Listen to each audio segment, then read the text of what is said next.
बिस्मिल्लाहिर्रहमानिर्रहीम। अस्सलाम वालेकुम स्टूडेंट्स। आज हम बेसिकली सेकंड पोर्शन कवर करेंगे अपने एक्सप्लॉयटेशन वाले चैप्टर का।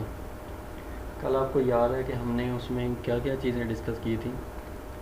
सबसे पहले तो हमने इसकी डेफिनेशन देखी थी कि एक्चुअली एक्सप्लॉयटेशन होती क्या है।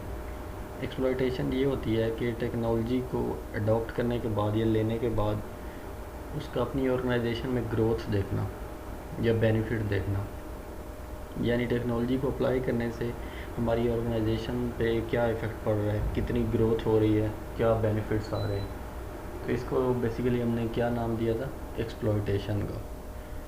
तो उसमें हमने कहा था जी 3 सब प्रोसेसेस होते हैं। एक्सप्लॉयटेशन के अंदर 3 सब प्रोसेसेस होते हैं, जिनमें से पहला था मार्केटिंग का, यानी आपने कोई नई प्रोडक्ट या सर्विस बनाई है तो उसको मार्केट में लेकर आना, पब्लिक से उसको इंट्रोड्यूस करवाना। जब आप उसको इंट्रोड्यूस करवाएंगे तो तभी उसकी सेल होगी, लोगों को पता चलेगा कि कोई नई मार्केट कि कोई नई प्रोडक्ट या सर्विस जो है वो मार्केट के अंदर आई है। तो पहले आप पब्लिक को अवेयरनेस देते हैं प्रोडक्ट के हवाले से। फिर इसमें दूसरा सब प्रोसेस क्या था, टेक्नोलॉजी ट्रांसफ़र करना, यानी जिस ऑर्गेनाइजेशन से आप टेक्नोलॉजी एक्वायर कर रहे हैं और फिर आप लेने वाले, ठीक है, आप अडॉप्ट कर रहे हैं और वो आपको सेंड कर रहे हैं। तो टेक्नोलॉजी ट्रांसफ़र में हमने क्या कहा था कि क्या होता है कि नॉलेज या स्किल्स जो है वो ट्रांसफ़र कर देना, एक जगह से दूसरी जगह मुंतकिल करना, ये इसका दूसरा सब प्रोसेस था। आज हमने डिस्कस करना है इसका थर्ड सब प्रोसेस, जिसका नाम है टेक्नोलॉजी यूटिलाइजेशन। ठीक है, टेक्नोलॉजी यूटिलाइजेशन क्या होता है कि आपने बेशक टेक्नोलॉजी अप्लाई कर दी है सक्सेसफुली, लेकिन समटाइम्स ऐसे होता है कि उसके रिज़ल्ट्स जो हैं वो हमारी एक्सपेक्टेशन के मुताबिक नहीं आते, या जिस तरह से हमने डिसाइड किया होता है या एक जो हमने टारगेट सेट किया होता है, डिज़ाइन किया होता है, उसके अकॉर्डिंग हमारे रिज़ल्ट्स नहीं आते सक्सेसफुली। ठीक है जी। तो उसमें हम फिर 2 चीज़ें करते हैं। एक को हम कहते हैं री इंजीनियरिंग, या आपने शायद वर्ड पहले सुना हो। री इंजीनियरिंग किसको कहते हैं? री इंजीनियरिंग ये होती है, एक तो होता है ना किसी प्रॉब्लम का एक्चुअल सोल्यूशन फाइंड करना, यानी जो एक्चुअल सोल्यूशन फाइंड करना। एक होता है शॉर्टकट मेथड, जिसके थ्रू भी प्रॉब्लम सॉल्व हो जाता है, लेकिन इतना एफिशिएंटली नहीं होता जितना अगर एक्चुअल तरीके से किया जाए तो हो। उसको हम कहते हैं फिर री इंजीनियरिंग। ठीक है, तो टेक्नोलॉजी यूटिलाइजेशन के अंदर फिर हम क्या करते हैं, अगर रिज़ल्ट्स हमारी एक्सपेक्टेशन के मुताबिक ना आए तो पहला काम हम करते हैं री इंजीनियरिंग कर देते हैं, यानी रिज़ल्ट्स को किसी और तरीके से इम्प्रूव कर देते हैं, इनडायरेक्ट तरीके से। फिर दूसरी चीज़ क्या होती है इसमें, टोटल क्वालिटी मैनेजमेंट। अब ये वर्ड भी पता नहीं आपने सुना है ये नहीं। क्वालिटी बेसिकली किस चीज़ को कहते हैं? क्वालिटी होती है किसी कस्टमर की एक्सपेक्टेशन को फुलफ़िल करना। ठीक है, लेट्स सपोज मोबाइल है ना, तो उनमें से आपका ही मोबाइल है, कोई सैमसंग का है या जिस भी ब्रांड का। अब उसमें एक शख्स कहेगा इसकी क्वालिटी अच्छी है, दूसरा हो सकता है कि यार इसकी क्वालिटी बुरी है, तीसरा कहेगा इसकी क्वालिटी मीडियम लेवल की है। तो अब पता कैसे चलेगा इसकी क्वालिटी अच्छी है या बुरी है? पता ऐसे चलता है कि जिस शख्स ने ये मोबाइल बनवाया है ना, जो उसका कस्टमर है, आप उससे पूछेंगे कि उसकी एक्सपेक्टेशन क्या थी, वो किस तरह का मोबाइल लेना चाह रहा था। अगर तो ये मोबाइल उस शख्स की एक्सपेक्टेशन को पूरा कर पा रहा है तो फिर हम कहेंगे इसकी क्वालिटी अच्छी है। अगर ये एग्जैक्ट उस कस्टमर की ही एक्सपेक्टेशन को पूरा नहीं कर पा रहा तो फिर इसकी क्वालिटी क्या होगी, लो होगी। तो टोटल क्वालिटी मैनेजमेंट क्या होती है, बेसिकली किसी कस्टमर की एक्सपेक्टेशन को मीट करना। ठीक है, क्वालिटी हर बंदे के लिहाज से डिफरेंट होती है। हो सकता है आपके लिए ये मोबाइल क्वालिटी वाइज हो अच्छा हो सकता है दूसरे बंदे के लिए ना हो। क्यों? क्योंकि आपकी इस मोबाइल से एक्सपेक्टेशन ही यही है जो वो पूरी कर रहा है। दूसरे बंदे के लिए हो सकता है ये ना हो, उसकी कोई और एक्सपेक्टेशन हो। फॉर एग्ज़ाम्पल आप चाहते हैं इस मोबाइल का कैमरा रिज़ल्ट अच्छा हो, तो अगर ये मोबाइल आपको कैमरे का रिज़ल्ट अच्छा दे रहा है तो इट मीन्स इसकी क्वालिटी बेहतर है। अगर ये मोबाइल कैमरे का रिज़ल्ट अच्छा नहीं दे रहा लेकिन इसकी स्पीड फास्ट है, यानी उसकी रैम वगैरह अच्छी है, तो उस केस में क्या है, ये आपकी एक्सपेक्टेशन को पूरा नहीं कर पा रहा। हो सकता है कोई दूसरा कस्टमर हो, उसको जिसको स्पीड चाहिए हो, उसके लिए ये क्वालिटी वाइज होगा अच्छा। लेकिन आपके लिए नहीं होगा। तो बेसिकली क्वालिटी क्या है, किसी कस्टमर की एक्सपेक्टेशन को फुलफ़िल करना। तो अब इसकी बेस्ट डेफिनेशन जी ये, although the technology transfer might have been successful, the results from the exploitation of technology might not as expected or designed। वही बात है कि टेक्नोलॉजी की जो एक्सप्लॉयटेशन है यानी उसके बेनिफिट जो है वो हम बेशक उससे ले रहे होंगे। आपको याद है, हम इसकी डेफिनेशन में डिस्कस किया था कि एक्सप्लॉयटेशन क्या होती है, बेसिकली एडवांटेज लेना, टेक्नोलॉजी को अप्लाई करने के बाद उसके एडवांटेज लेना। तो यूटिलाइजेशन क्या है कि बेसिकली बेशक आप एडवांटेज ले रहे हैं, लेकिन जितने आपने डिसाइड किए थे या जो आपने डिज़ाइन किया था या जो आपने टारगेट रखा था उतने नहीं ले रहे। इसको हम कहते हैं technology utilisation. It might be considered in the lines of re engineering and total quality management, since the goal is either maintenance or continuous improvement of the use of existing technology।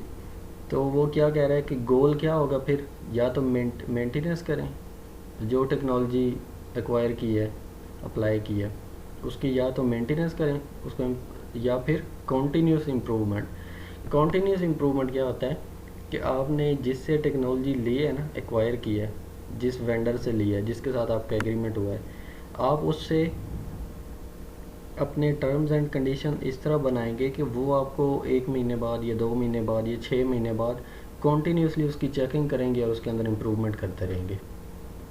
ठीक है, जब आप नई कोई product या service लेते हैं तो उसके साथ एक वारंटी कार्ड होता है ना, वो तो होता है बेसिकली कि आप कोई अगर 1 साल के अंदर प्रोडक्ट में कोई फॉल्ट आ जाए तो उसको क्लेम करें।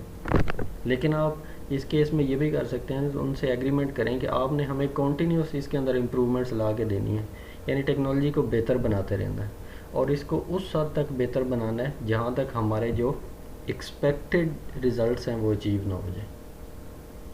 ठीक है, तो अब आई होप आपको इसकी बैकग्राउंड समझ आई होगी, टेक्नोलॉजी यूटिलाइजेशन क्या चीज़ होती है। अच्छा, ये जो 3 मेजर स्टेप्स पर मुश्तमिल होती है यूटिलाइजेशन ऑफ टेक्नोलॉजी। पहला क्या है जी, मेजरिंग टेक्नोलॉजी यूटिलाइजेशन या परफॉर्मेंस। फिर दूसरा है identify priorities and develop a business case, और तीसरा फिर है इम्प्लीमेंट द चेंज। तो इनको बारी बारी डिस्कस करते हैं। पहला क्या है जी, मेजर टेक्नोलॉजी परफॉर्मेंस। अब technology investments may have a substantial but far less visible impact on business, especially in short term. In long run, the firm may have a better product.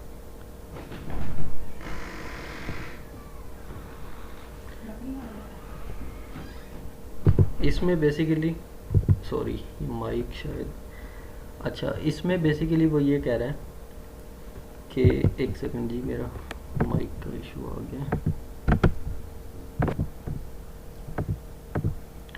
अच्छा जी, measuring technology performance हम discuss कर रहे थे। अब आपको पता है कि एक तो होती है ना फिज़िकल इन्वेस्टमेंट जो हम करते हैं किसी ऑर्गेनाइजेशन में। लेट्स सपोज कोई एक किसी जगह पे बिज़नेस हो रहा है और आप उस बिज़नेस में इन्वेस्टमेंट कर देते हैं 1 लाख की, 2 लाख की, 2 करोड़ की। ठीक है, जब आप वो इन्वेस्टमेंट करते हैं तो आपको उसके रिज़ल्ट फौरी नज़र आना शुरू हो जाते हैं कि आप प्रॉफिट ले रहे हैं या नहीं ले रहे, ये लॉस हो रहा है, ये कितना हो रहा है, वगैरह वगैरह। तो उसके रिज़ल्ट्स बेसिकली इन्वेस्टमेंट के फौरी नज़र आना शुरू हो जाते हैं। लेकिन जो टेक्नोलॉजी इन्वेस्टमेंट होती है ना, इसके रिज़ल्ट शॉर्ट टर्म में नहीं नज़र आते।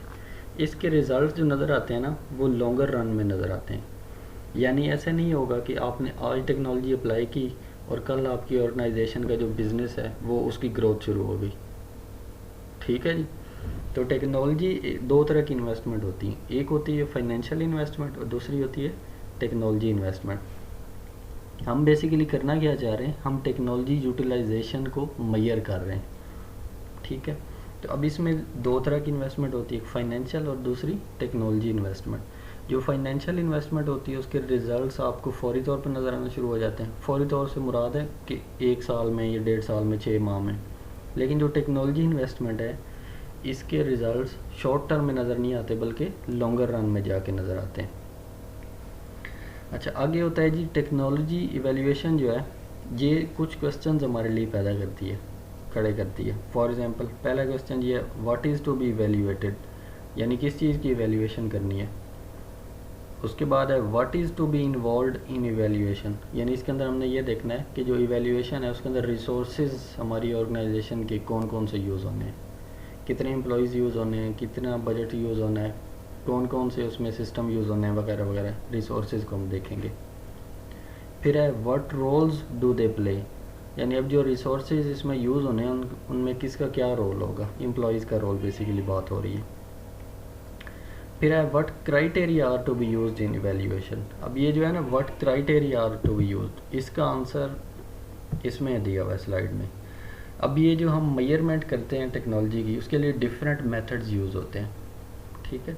अब यहाँ पे देख लिखा हुआ है डायरेक्टली क्वांटिफाइबल मेजर। क्वांटिफाइबल उस चीज़ को कहते हैं जो चीज़ काउंट की जा सके, जैसे है ना एक एम्प्लॉय या दो एम्प्लॉय तीन एम्प्लॉय, ठीक है। कुछ चीज़ें होते हैं अनकाउंटेबल, लाइक वाटर, वो मेजरेबल है लेकिन क्वांटेबल नहीं है, यानी उसको आप गिन नहीं सकते एक पानी है या दो पानी है, ठीक। तो इसके लिए जो मेथड हमने यूज़ करना है वो क्वांटेबल होगा, और इसके लिए डिफरेंट अप्रोचेज़ यूज़ होती हैं। कोई दुनिया में कोई एक पेट अप्रोच नहीं है जो हम यूज़ करें टेक्नोलॉजी यूटिलाइजेशन को मेजर करने के लिए, लेकिन उसमें जो ज़्यादा अप्रोच यूज़ होती है उसको हम कहते हैं इनपुट प्रोसेस आउटपुट, ठीक है। इसको हम फ्रेमवर्क भी कहते हैं, मेथड भी कहते हैं टेक्नोलॉजी यूटिलाइजेशन को मेजर करने का। इसको कहते हैं इनपुट, प्रोसेस और आउटपुट। अब इससे अप्लाई करने से बेसिकली हमें एडवांटेज क्या होता है, एडवांटेज ये होता है कि हम इसमें दोनों साइड्स को देख लेते हैं, यानी इंटेंजिबल साइड्स भी देख लेते हैं और टेंजिबल साइड्स को भी देख लेते हैं। जो जो चीज़ें उसके अंदर इन्वॉल्व हुई हैं टेक्नोलॉजी यूटिलाइजेशन की मेजरमेंट में, हम दोनों चीज़ों को देख लेते हैं इस फ्रेमवर्क के थ्रू, जिसका नाम है इनपुट प्रोसेस आउटपुट। तो अब ये इनपुट प्रोसेस आउटपुट होता क्या है, ये बेसिकली लिखा हुआ है। ये इनपुट के बारे में बताया हुआ है, ये प्रोसेस के बारे में, और ये फिर आउटपुट के बारे में। Input measures are the time and resources required such as people और information technology, ठीक है जी। तब इनपुट measures कौन कौन से होंगे, जो कि रिसोर्सेज होते हैं जो कि इसकी इनपुट के तौर पर यूज़ होंगे। जैसे इसने एग्जांपल दी हुई है, पीपल है यानी एम्प्लॉयज़, या फिर कंप्यूटर या सिस्टम जो भी उसके अंदर यूज़ होंगे, ये बेसिकली इनपुट मेजर्स हैं। फिर आ गया है जी प्रोसेसेस।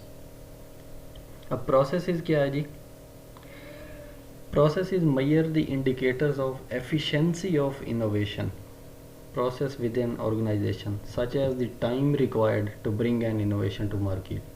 अब प्रोसेस क्या होता है, किसी काम को करने का जो तरीका होता है, यानी आपने फॉर एग्जांपल आपका जो बॉस है वो आपको कहता है कि आप मुझे इस पेपर का प्रिंट निकाल के दिखाएं, तो उसका प्रोसेस क्या होगा, आप सिस्टम को ऑन करेंगे, फिर MS वर्ड खोलेंगे, फिर फाइल खोलेंगे, फिर उसका प्रिंट निकालेंगे, इसको प्रोसेस कहते हैं ना। तो प्रोसेस मेजर के अंदर हम बेसिकली क्या देखते हैं, टाइम को देखते हैं कि कितने टाइम के अंदर जो है वो इनोवेशन लाई जा सकती है ऑर्गेनाइजेशन की, और कितनी एफिशिएंसी होगी इसकी, ठीक है। तो ये इनटेंजिबल चीज़ है ना, इसको हम टच नहीं कर सकते। अच्छा, फिर आगे क्या है जी, आउटपुट मेजर्स। अब आउटपुट मेजर का मतलब है जी commercialisation. Output measures are directly related to commercial impact of innovation, such as revenues generated by a new service or product। यानी जो नई प्रोडक्ट या सर्विस आपने इंट्रोड्यूस करवाई है, उसका आप कमर्शियल इम्पैक्ट देखेंगे कि आप ऑर्गेनाइजेशन में जब बेचते हैं तो उसका कितना मतलब आपको रेवेन्यू मिलता है, ठीक है जी। तो ये बेसिकली किस चीज़ में आता है, आउटपुट मेजर के अंदर। तो ये वो फ्रेमवर्क है जिसके थ्रू हम इसको मेजर करते हैं। आगे दूसरी चीज़ होती है identify priorities and develop business case to improve utilisation. अब ये दूसरा पार्ट है। अब इसके अंदर क्या है जी, performance evaluation can be conflicting results. अब जो परफॉर्मेंस इवेल्युएशन हम करते हैं उसके कोई एक जैसे रिज़ल्ट नहीं आता, समटाइम्स कुछ और रिज़ल्ट आ सकता है, समटाइम्स नेगेटिव आ सकता है, पॉजिटिव आ सकता है, ठीक है। तो इसके लिए हम कुछ मेजर्स होते हैं जो लेते हैं, अप्रोप्रिएट मेजर्स, यानी स्टेप्स हम लेते हैं जिनसे हमें बेहतर अंदाज़ा हो जाए, ठीक है। तो उसमें सबसे पहला स्टेप क्या होता है, one consideration is to understand the role of external environment in utilising the technology. अब एक्सटर्नल इन्वायरमेंट क्या होता है, एक ऑर्गेनाइजेशन के अंदर के सारे प्रोसेसेस होते हैं, एक होता है एक्सटर्नल यानी आउटसाइड द ऑर्गेनाइजेशन। तो वो कह रहा है कि पहला हम पॉइंट ये भी कर सकते हैं कि आउटसाइड द इन्वायरमेंट जो फैक्टर्स हैं उनको कंसीडर करें कि वो इसमें किस तरह अपना रोल प्ले कर रहे हैं। फिर दूसरा मैकेनिज़्म है डाइवर्सिफिकेशन। अच्छा, डाइवर्सिफिकेशन ये होता है कि मुख्तलिफ़ चीज़ों को इकट्ठा, मुख्तलिफ़ ग्रुपों को या मुख्तलिफ़ लोगों को इकट्ठा करना जिसमें एक जैसी सिमिलर चीज़ें ना हो। फॉर एग्ज़ाम्पल आपने ग्रुप बनाना हो ना क्लास में प्रेजेंटेशन के लिए, तो उसमें टीचर कहते हैं डाइवर्सिफिकेशन हो, यानी गर्ल्स भी हों ग्रुप के अंदर, बॉयज़ भी हों, ठीक है, इंटेलिजेंट भी हों, लेस इंटेलिजेंट भी हों, ज़्यादा जीपीए वाले, कम वाले। तो इस प्रोसेस को कहते हैं डाइवर्सिफिकेशन। अब डाइवर्सिफिकेशन के अंदर हम ये देखेंगे कि मुख्तलिफ़ टेक्नोलॉजी को यूज़ करके डिफरेंट एम्प्लॉयज़ को उसमें इन्वॉल्व करके हम फिर इसको चेक करें, यानी सिमिलर ना किया जाए। फिर इसी तरह ये दो स्टेप हैं। Demand changes in the market can initiate a chain effect with company. अब देखें जो प्रोडक्ट है, ये सर्विस, उसकी डिमांड चेंज हो जाती है। समटाइम्स ऐसे होता है किसी प्रोडक्ट की अचानक से डिमांड बढ़ जाती है, जैसे आजकल लॉकडाउन में आप क्लासें ले रहे हैं जूम के थ्रू, अब पूरी दुनिया जूम को यूज़ कर रही है सॉफ्टवेयर को, तो इसकी डिमांड अचानक बढ़ गई है, पहले तो हम जानते ही नहीं थे इस सॉफ्टवेयर को। तो इसी तरह ये चीज़ें इफेक्ट कर सकती हैं इसको। फिर तीसरा चीज़ लास्ट स्टेप होता है इसमें, इम्प्लीमेंट द चेंज।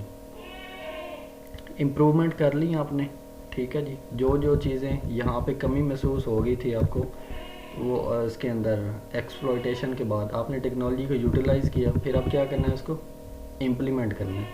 तो इम्प्लीमेंट के अंदर अब क्या होगा कि जितने भी नए आइडियाज़ थे, टेक्नोलॉजी थी, वो सारा आप इसमें इम्प्लीमेंट करेंगे और फिर अगेन रिज़ल्ट देखेंगे। फर्स्ट टाइम बेहतर रिज़ल्ट नहीं थे आए, तो अब आप क्या करेंगे, यूटिलाइजेशन किया आपने, तीनों प्रोसेस किए, अब रिज़ल्ट आपके गोल के अकॉर्डिंग आ गए, तब आप इस चेंज को इम्प्लीमेंट कर देंगे। तो ये लास्ट स्टेप है जी, रिवर्स इनोवेशन, ठीक है। अब रिवर्स इनोवेशन क्या होती है, ये थोड़ी सी इसकी हिस्ट्री है, ये आप खुद पढ़िएगा कि मार्केट इमर्जिंग इकोनॉमी क्या होती है और इमर्जिंग ये ग्रुप्स क्या होते हैं। रिवर्स इनोवेशन क्या होती है, जो डेवलपिंग कंट्रीज़ होते हैं ना, ठीक है, उनको टारगेट करना, डेवलपिंग कंट्रीज की इनोवेशन को टारगेट करना, इसको हम कहते हैं reverse innovation. Reverse innovation is a set of innovation targeted for emerging या डेवलपिंग कंट्री पॉपुलेशन। अब इमर्जिंग कंट्री कौन सी होती है, जिसकी जो ग्रोथ है वो अब बढ़ रही हो, जैसे पाकिस्तान है, हम इमर्जिंग कंट्री में आते हैं। अब अमेरिका है, वो डेवलप्ड कंट्री है। पाकिस्तान है, बांग्लादेश है, इंडिया, हम इमर्जिंग इकोनॉमीज़ हैं या इमर्जिंग कंट्रीज़ हैं। तो ऐसी कंट्रीज़ के अंदर इनोवेशन को टारगेट करना, उसको क्या कहते हैं, रिवर्स इनोवेशन। अब रिवर्स इनोवेशन के अंदर क्या होता है कि एक्चुअली कस्टमर की प्रॉब्लम को देखा जाता है, फिर उसका सोल्यूशन फाइंड करने की कोशिश की जाती है। फॉर एग्जांपल जी, अवेलेबिलिटी ऑफ इलेक्ट्रिसिटी, पोर्टेबिलिटी कैसे होगी, ड्यूरेबिलिटी कैसे होगी, प्राइस किस तरह होगी, ये सारी चीज़ें हम किसके अंदर देखते हैं, रिवर्स इनोवेशन के अंदर। तो ये था जी इसका लास्ट स्टेप जिसको हमने देखा। आई होप आपको ये समझ आया। लेक्चर ईजी था इसलिए मैंने इसको पास किया है। तो अगेन कोई क्वेश्चन हो आप पूछ सकते हैं। Thank you.